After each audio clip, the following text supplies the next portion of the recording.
Nagaan Waaqayyoo isiniif haa ta'u. Asumaan sagalee Waaqayyoo keessaa iddoo tokko isiniif nan dubbiseen beeksisa gabaabaa tokko qabadhee dhufeera. Iyyoob boqonnaa 42 lakkoofsa tokko nan dubbisa maqaa Yesuusiin. Akkana jedha. Kana booddee Iyyoob deebisee Waaqayyoon ati waan hundumaa gochuu akka dandeessu nan beeka. Akeeka kees karaatti kan hambisu hin jiru. Waaqayyo gaaf tokko Iyyoobiin dachaa lamatu isa eebbise. Rakkinni hundinuu erga darbee, dhiphinni hundinuu erga darbee booddee Iyyoobi waan tokko yaadate. Waaqayyoodhaan akka jedhe akeeka kee karaatti kan hambisu tokko iyyuu hin jiru jedhe. Lola baay'ee keessa darbuu dandeenya.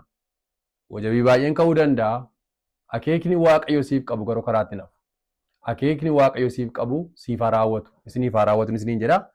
Asumaan galatoomaa kan inni isiniin jedhu hordoftoonni karaa tiiktookii keenyaa nu hordofaa turtanii Waaqayyo bara keessaniif jireenya keessan eebbisu. Amma hordoftoota 100 horannee jirra. Asumaan teenkiyuu isiniin jechuun barbaada. Waaqayyo bara keessaniif jireenya keessan eebbisu. Asumaan immoo karaa feesbuukii keenyaa kanaan dura konfirmi nu gaafachaa kan turtanii hordoftoota 5,000 sababa ta'eef amma folowuutti deemneerra. Kanaaf iyyuu folow gochuudhaan nu hordofuu dandeessu.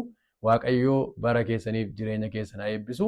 Asumaanis immoo karaa tiiktookii keenyaas koppii liinkii sheer gochuudhaan nu hordofuu dandeessu. Waaqayyo bara keessaniif jireenya keessan haa eebbisu.